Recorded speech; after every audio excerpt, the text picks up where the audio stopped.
probably gonna mute. Yep, I'm gonna mute your audio on this device.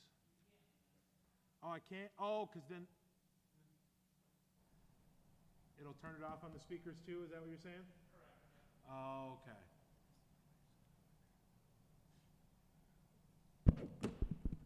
Call the meeting to order. Is there anyone who wants to make a public comment? If not, then we will turn this over to the budget update. Is that Mr. Merchant? Yeah. Give me just a second. I'll get Okay. these to Thank you.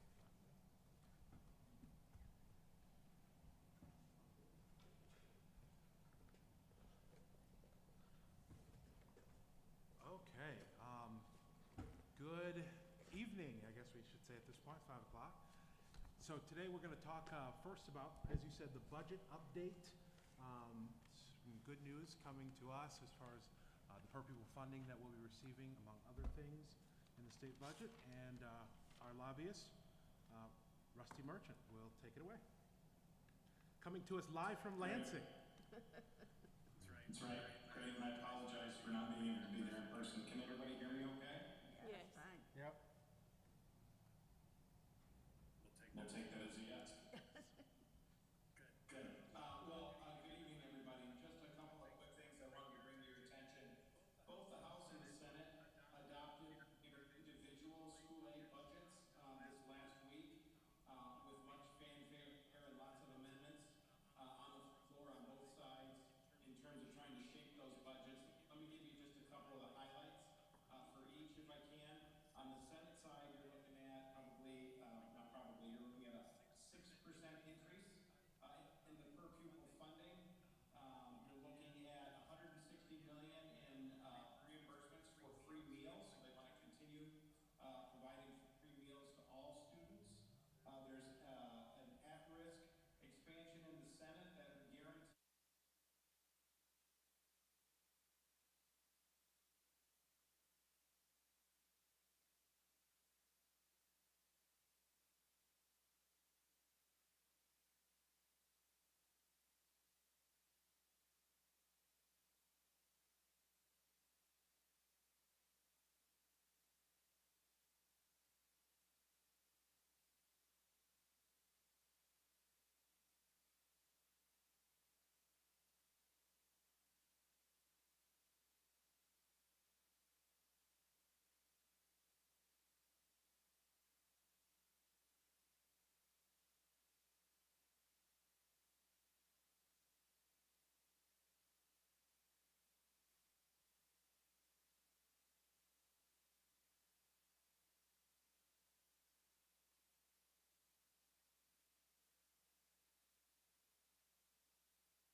in January. So they will adjust up or they will adjust down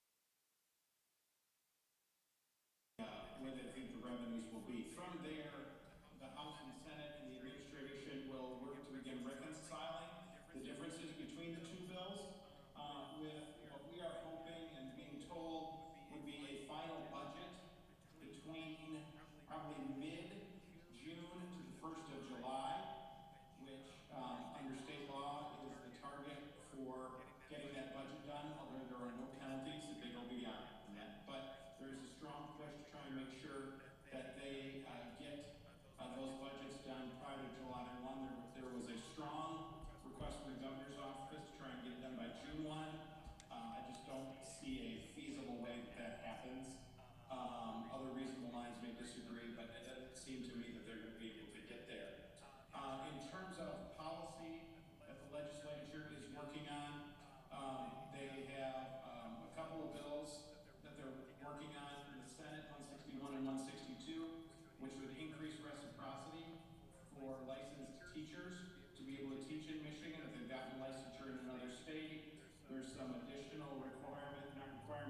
some additional flexibility on those who can teach in terms of their evaluation, whether it's used to be highly effective, now it will be effective, will be able to have the, sorry, my daughter just sent me a text, sorry. So they're working through trying to get more counselors and more teachers in the classroom. That continues to be a push that they're going to make. There is a House Labor Committee up on Thursday, which will include bills around prohibited subjects. At this committee meeting, we've spent the last 3 meetings sort of talking about that as a potential issue. We do feel that that will come up. Here in the next couple of weeks. The school administration community is pushing for a compromise that would allow us to sit at the table and negotiate some of these things in law before they're just passed. I know I've had a conversation with the Speaker's office in regards to this and making sure that schools are at the table when these kinds of bills are passed. And there'll be more to come on those para bills, which would again remove those prohibited subjects from contract negotiations. We're hearing that teacher evaluations may also be a target of some change, but maybe not until the fall.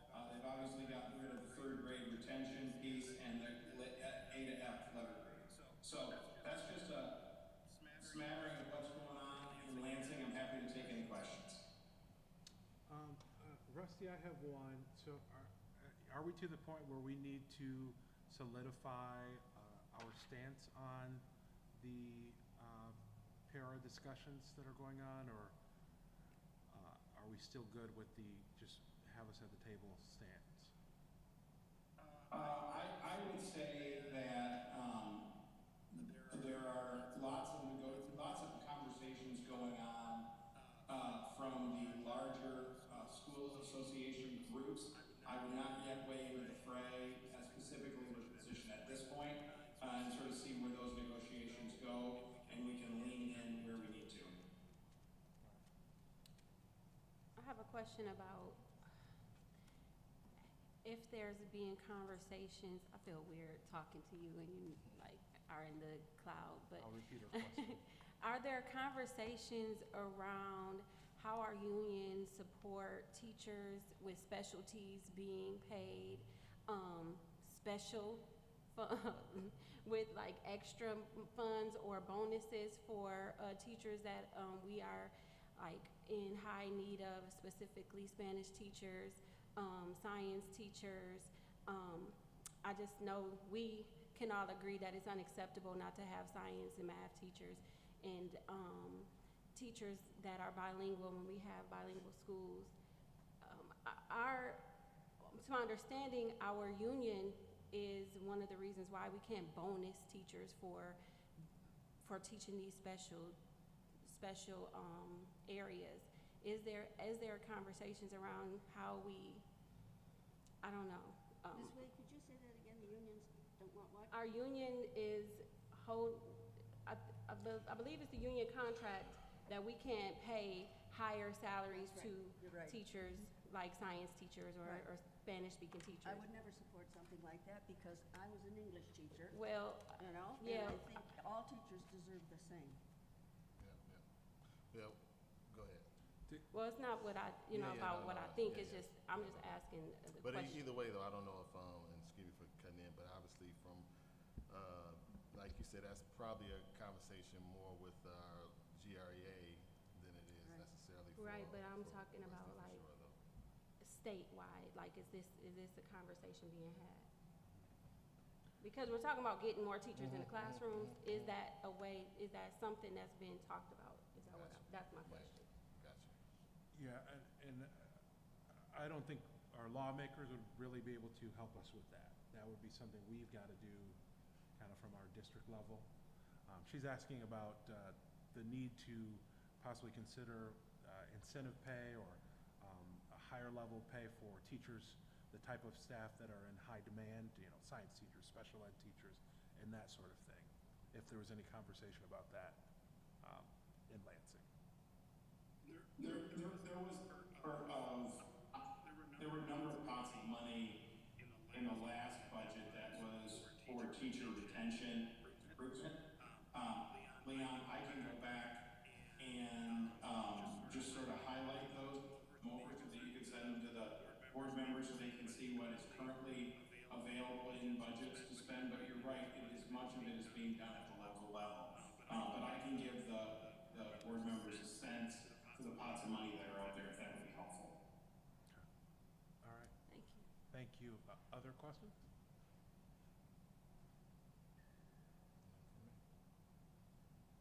All right. I think we're all set unless you have anything else you want to add, Mr. Merchant. I don't. Just thank you for letting me do it via Zoom, and I'll sign off and let you continue the rest of the meeting. All right, thank you, sir. Thank you, Rusty. Thanks. Okay, so he covered, let's get this off the screen.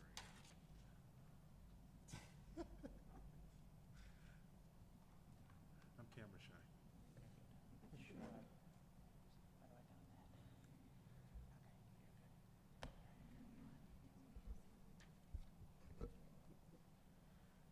Okay.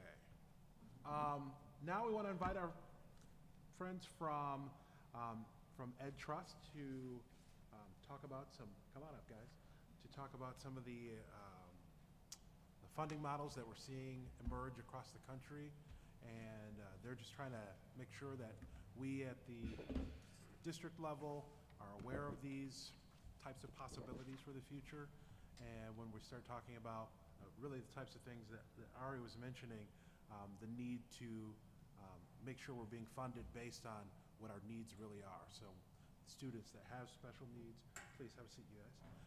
Students that have special needs or special circumstances, whether it's EL or whether it's free and reduced lunch, that we are making sure that we have a special allotment for students in those positions. So they've got a presentation to go through for us. Yes. Good afternoon. My name is Jeff Cobb. I'm the Director of Government Affairs for the Education Trust Midwest. Joining me is Dr. Jennifer Daniil. She is our Director of Policy and Research. We're here to talk to you about changing the way we fund our schools in Michigan. And we think that we have come up with an idea that would be a more fair and equitable model, and that would be based on targeting those dollars more on student needs. I want to thank you all for the opportunity to be here. I also wanted to mention that the Education Trust Midwest is part of a larger statewide coalition. It's called the Michigan Partnership for Equity and Opportunity. And I want to note that there are a handful of leaders as part of that coalition that are from the Grand Rapids area.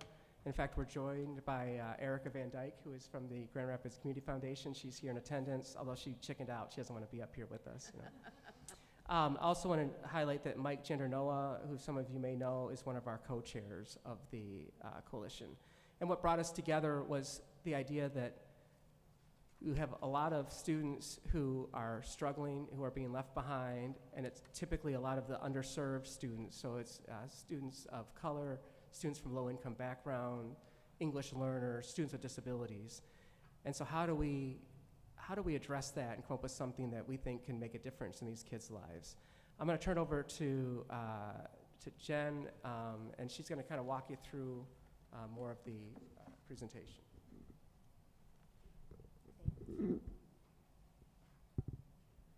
All right, thank you all so much. I want to spend just a little bit of time talking about some context and looking historically at funding in Michigan. And then we'll talk about a kind of a policy brief that Ed Trust Midwest just put out, some of our key findings, and then I'll hand it back over to Jeff. He'll take the mic back over to talk about to expand a little bit on what you guys already heard about the budget proposals that are out there and what that could mean for Grand Rapids and what we see there.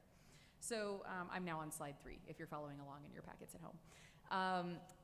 Michigan has for a long time had what we call a regressive funding formula, right? And so what you're seeing here in this slide, this is data from 2018 to 2020, and it's looking at the difference in spending between the highest wealth and the lowest wealth districts.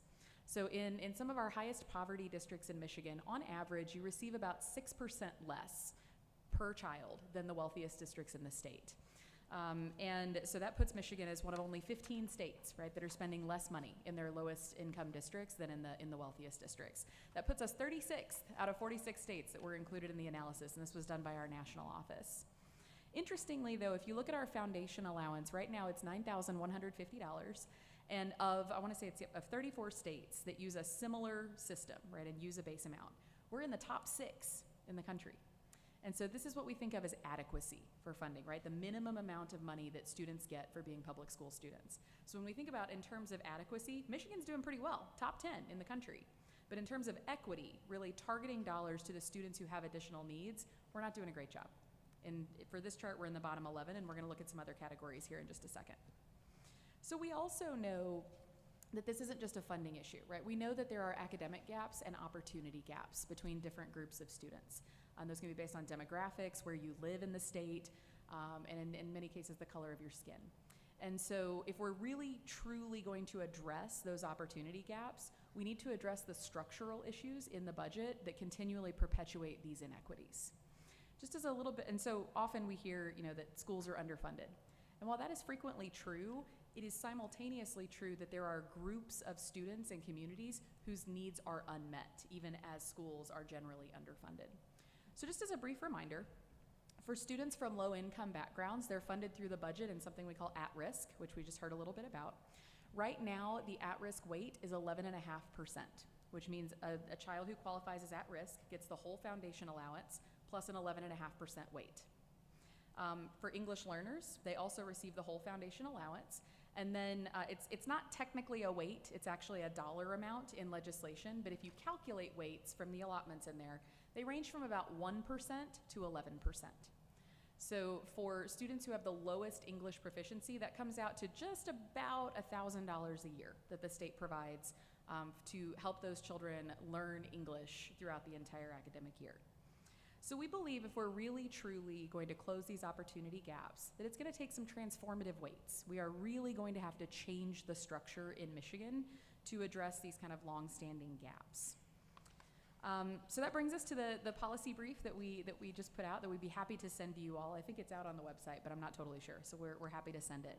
But we did some new analyses of Michigan's funding weights relative to other states, and we also identified what we're calling the fair funding gap for students from low-income backgrounds and for English learners. I'm now on page 6. So for students from low-income backgrounds, we looked nationwide, and there are about 28 states that use a similar formula as we do. So they allow an additional percentage for students from low-income backgrounds. Of those 28 states, Michigan is ranked 20th, so down in the bottom third. For English learners, there are 31 states with similar funding systems, and we rank again near the bottom at 26th. So just to kind of encapsulate what we've talked about here, our foundation allowance, or our adequacy spending, is currently 6th in the nation, but our weights, our additional funding for equity, is near the bottom across the board. So this is what we would fundamentally like to change, right?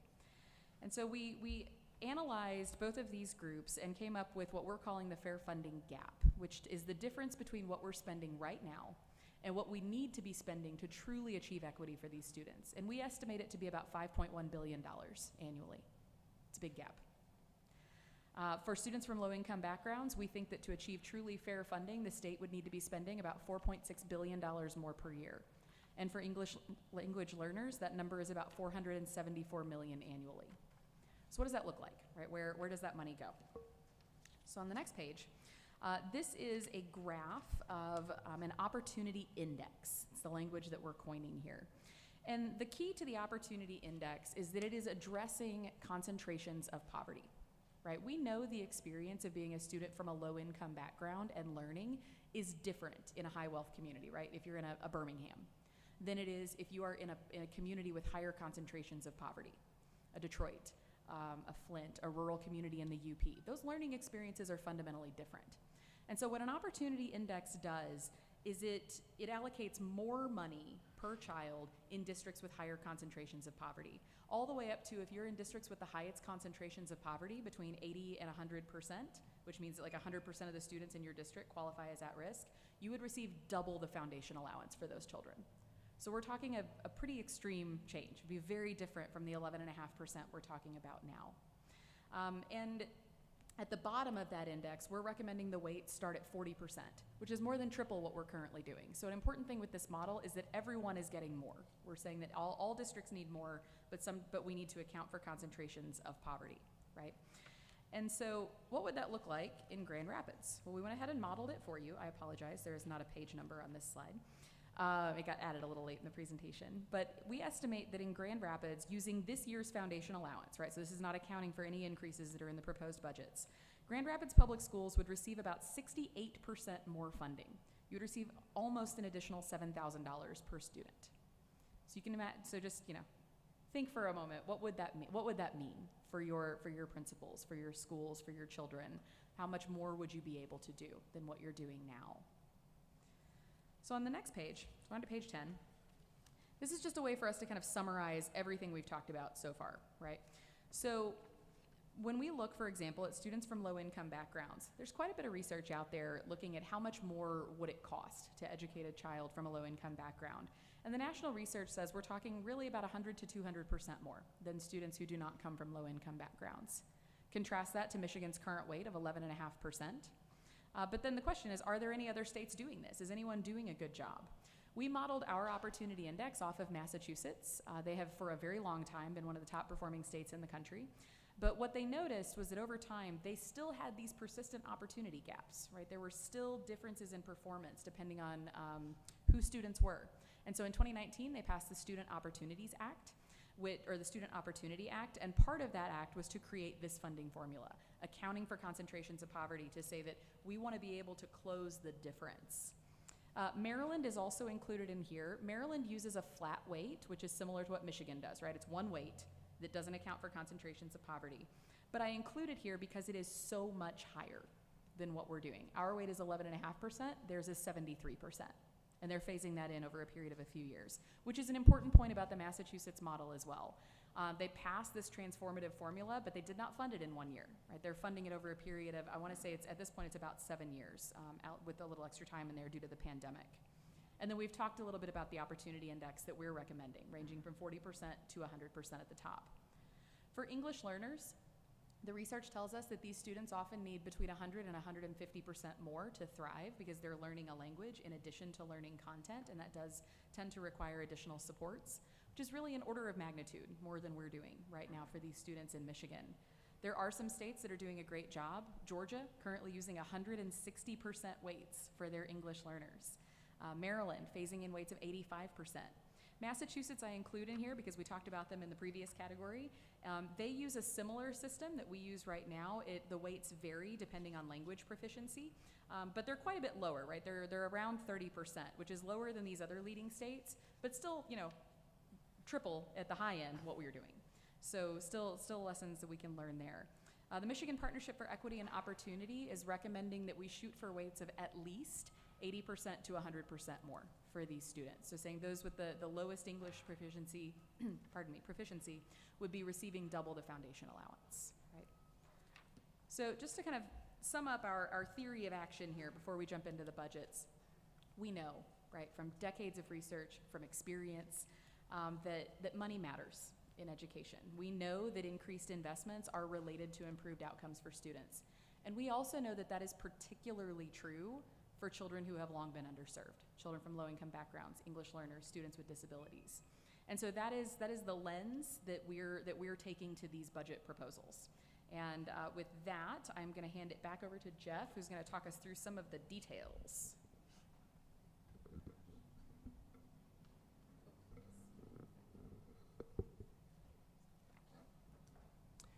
So, Rusty gave a pretty good overview, but I want to kind of hone in on a couple specific things here and compare the specific categories that we are talking about in terms of the foundation allowance and then the at-risk line item, English learners and students with disabilities. And so this chart compares the governor's proposal to what passed both the House and the Senate.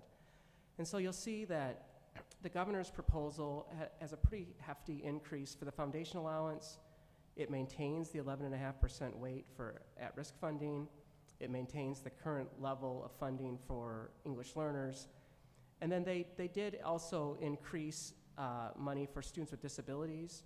And so they were, under the current law, you get 75% of the foundation allowance for those students. The governor's proposal would bump that up to 87.5% of the foundation allowance.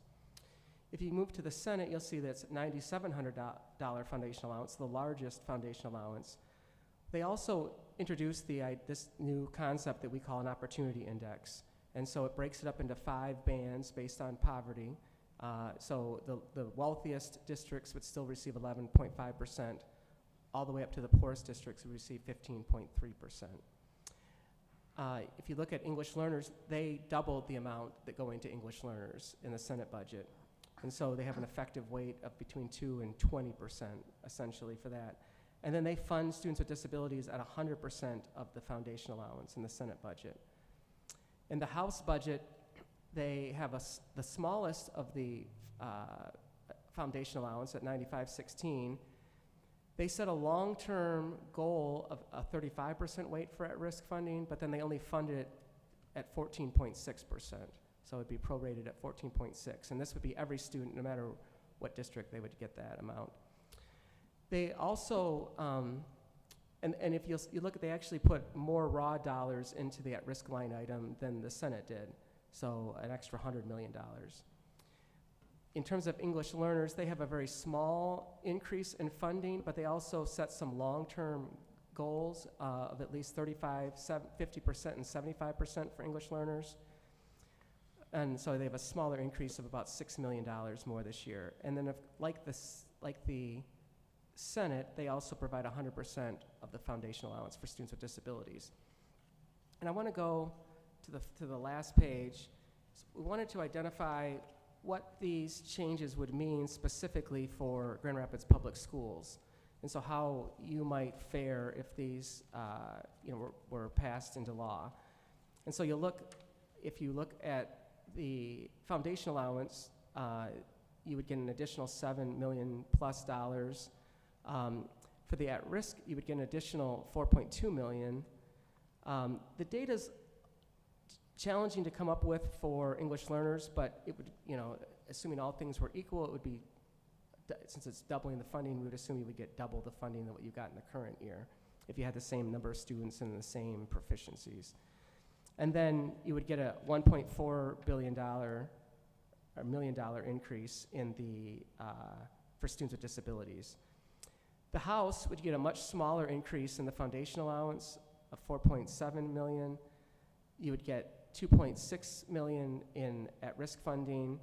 And again, we're unable to determine what the amount would be for English learners, although it would be much smaller than what the Senate passed. And then based on the foundation allowance, you would get $1.3 million for students with disabilities. So our message today is, so what Jennifer shared is the big picture, the long-term, what we call our North Star, where we really should be going as a state. We've been underfunded, we've been shortchanging these students for decades, and we're seeing it in results. Our students are not achieving what they should be achieving, and there's not as many opportunities for those students because of that. And so we want to lay out what we should be doing, but then we also need to deal in reality. We don't have $5 billion extra this year, right? So what our goal has been is to figure out how to slowly build in a change to the model, which is why we're so supportive of the Opportunity Index, because it does take into account concentrations of poverty. It does start to funnel money more to students who have higher needs than every student across the board. And so we're very supportive of that in the Senate budget. We think it's great. We also appreciate what the House did, because obviously they're supportive of at-risk funding as well, but they're continuing sort of the same formula that we've been doing over year after year after year. And we also are very supportive of doubling the money for English learners, because for over a decade, they have really been a forgotten group of students. They have not received any significant increase. And so we think it's going to take doubling and then doubling again and then doubling again to really start to bring them up to where we can really start to provide them the services that they need. So our message to you is that we think we are at the beginning of a long conversation. We're at the start of that conversation of how we can change our funding formula. And we're encouraged because this legislature seems to really understand that not every kid is equal, that it costs more to educate kids who have higher needs. But this is just the very beginning. And so with that, I'd be happy to take any questions. So I imagine you're lobbying then at the level of Michigan, the state of Michigan, rather than a national thing. It's just for Michigan? Yeah, this is just for Michigan, yes. So this would all be Michigan dollars in the school aid budget, correct? And do you find the legislators receptive to doing it if they had the money? I think that both the chair of the House and Senate K-12 budget committees have both been receptive. We've met with them both numerous times. They both are former teachers. I think they understand that not every student should be treated the same. They take a little bit different approach, but I think this particular legislature, I think, understands it more than previous legislatures have understood it. Senator Camilleri, who chairs the K-12 budget, almost immediately supported our idea of the Opportunity Index. But he came back and said, hey, look, I can't afford to put 40% to 100% weights in the budget. I just don't have that kind of money, right?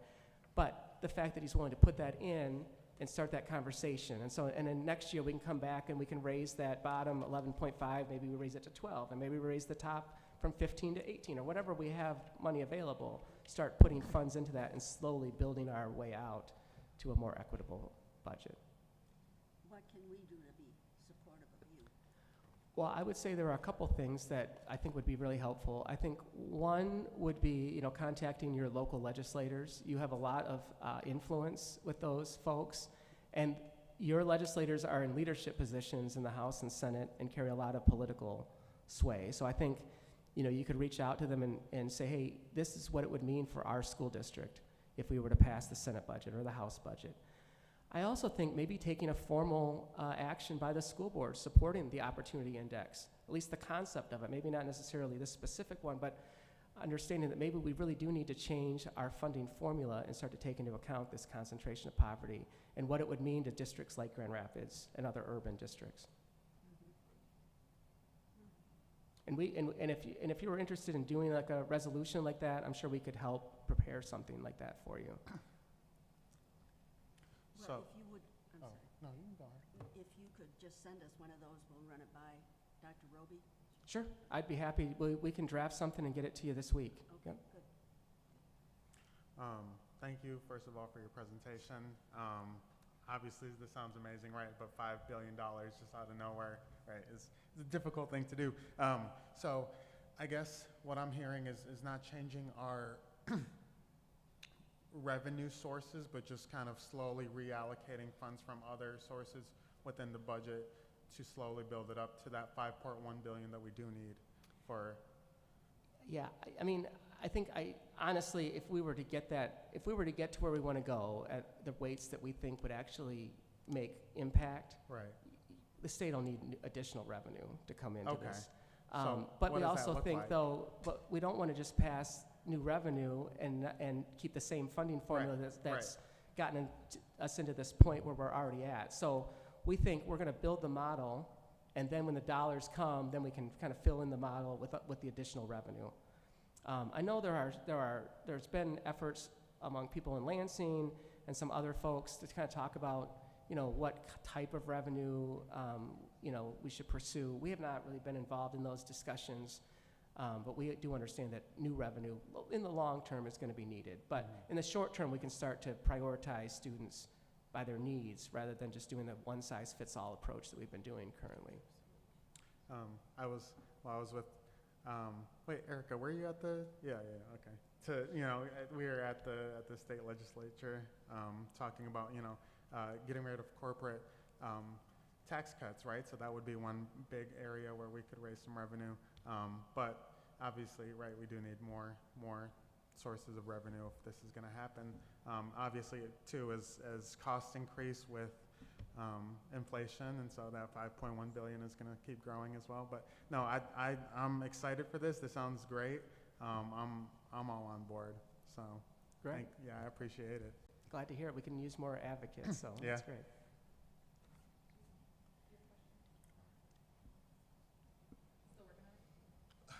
Well, while she thinks about that, I'm curious, just in your conversation up to this point, there's always someone on the opposite side of thinking. I'm curious on what maybe the pushback has been from a ideological perspective or even a methodological perspective as far as the analysis that you have.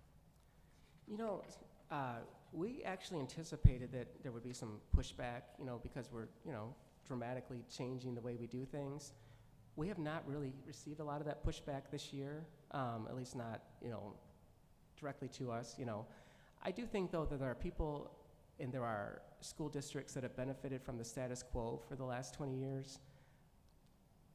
I think that things would change for them, and so they may, want to push back a little bit.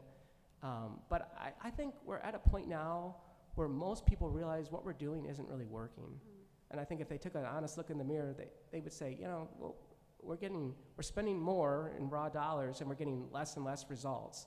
So why do we keep doing the same thing over and over and over again? We're presenting them an idea to do something different. And so we think we can bring, lots of different folks on board with us on that. I guess my question is, did I hear you say that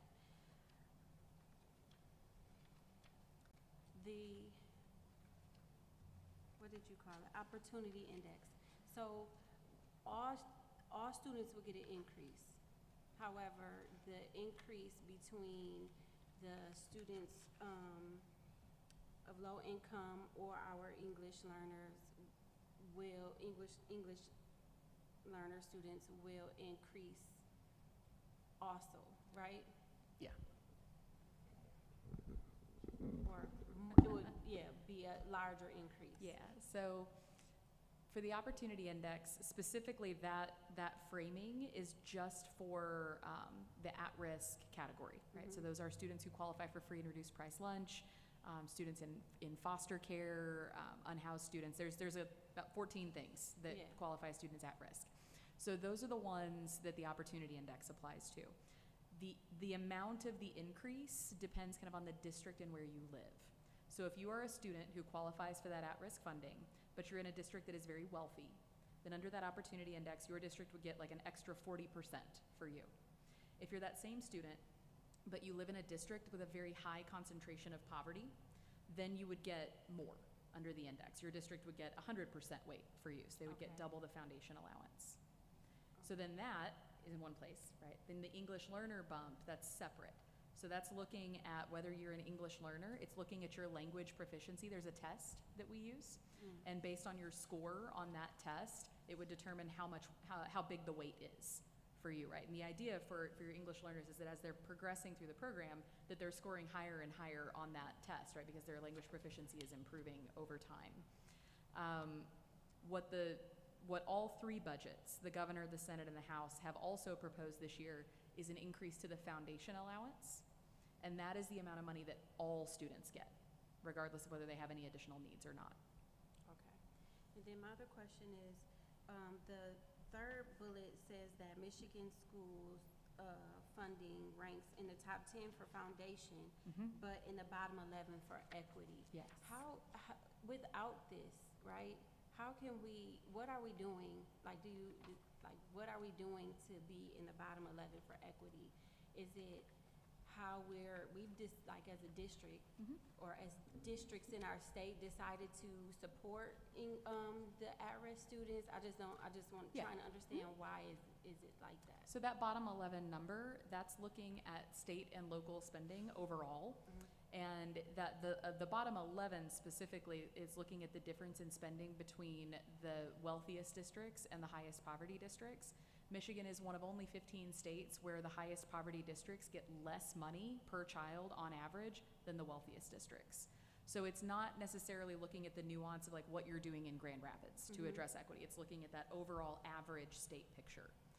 So yeah, bottom 11 in that category, bottom 5 in weights for English learners, bottom 8 in overall weight for at-risk among other states that are using similar formulas. So those are really the spaces where we have the opportunity to bring equity into the formula, rather than saying, let's put a lot of money into the foundation allowance, which is just, everybody gets the same, right? Saying, let's really target those additional needs. So without the increase in the funding, is there a way we can change how we, what did you call that, thing? Going for equity? Well, yeah, but you just called it something and I just lost it. Foundation allowance? Nope. Okay. So basically, you said that children, no matter what, get the same amount of money. Right, that's adequacy, right? And so, and then you were talking about, I'm sorry. Well, to answer your question about I'm what trying to figure out if we can change the way we do things, like Yeah, you so know, I- you called it something, I can't remember. Yeah, and I think that's where we're really excited about the Senate proposal, because it is changing the way we're doing things without a huge influx of money, Right. right? And so their opportunity index, we can pay for that right now, right? We can put an index into their law that says if you're in the highest poverty districts, you get a little more. Okay, So that is something we can do right now. that's my question. What can we do right I now? gotcha. You know? But, thank you. I had another question. So the two states that you noted, Massachusetts and Maryland, what did how did the work look like in their states to get this to happen? And I don't know how recently it's passed or. Vary in both cases. Okay. In Massachusetts, it was 2019. Maryland, within the last 3 years. I don't remember exactly. But in Maryland, it's called the Blueprint for Maryland. And in Massachusetts, the law is called the Student Opportunity Act. In Maryland, it was what we think of as a grand bargain. Their funding changes happened amid a lot of other changes, right? There were some curriculum things, a lot of other changes. And in Massachusetts, so back in the mid-90s, Massachusetts and Michigan were not performing all that differently from one another.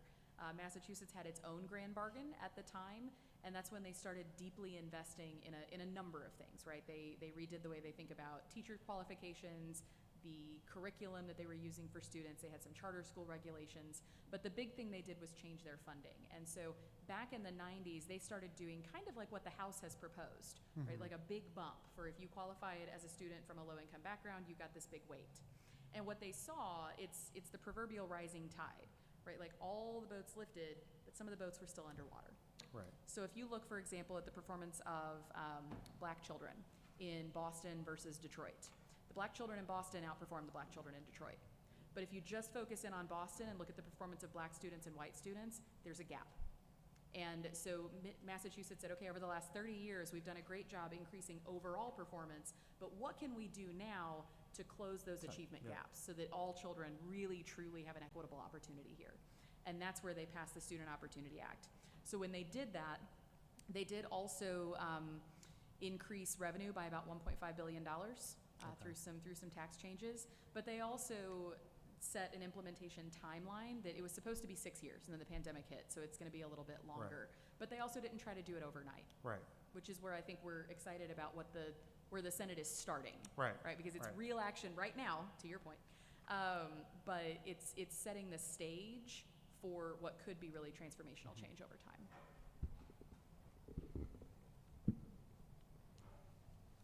And I just want to note that these changes, like she said, don't happen overnight. And in Maryland, specifically, it took several lawsuits to get them to come to the table, several government-sponsored commissions. Eventually, it was grassroots activists, civil rights organizations coming together and really putting the pressure on the politicians. In Massachusetts, it was actually driven largely by the business community because they wanted to have a qualified workforce or a more qualified workforce. Here in Michigan, we're kind of taking both. We're taking civil rights leaders and we're taking the business community, and we're kind of putting them together. That's part of what this Michigan Partnership for Equity and Opportunity is all about. And we don't think we'll get it done unless we have a broad coalition that includes, folks from the west side of the state, folks from the east side of the state, folks from rural, northern Michigan. So we're going to need folks from all different parts because it's a big task, and it's gonna take years to make these kind of change. But we think this year is a tremendous first step, so. This budget, is it? This budget, yes. Well, I thank you for coming. Really appreciate your Thank you, and I presentation. appreciate the opportunity. Keep sending me your emails. Yeah, I will keep sending that, and I will draft a resolution for you to read over, and you should get that tomorrow or the next day, so. Okay, great. Thank you again for letting us come and present. Yeah, thank you so much.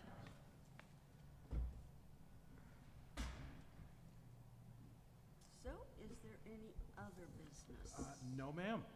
No, ma'am. Okay, so I will adjourn the meeting. Unless somebody had something to say and I didn't get to you. It's already adjourned. It's too late. adjourned. No. You can't say anything.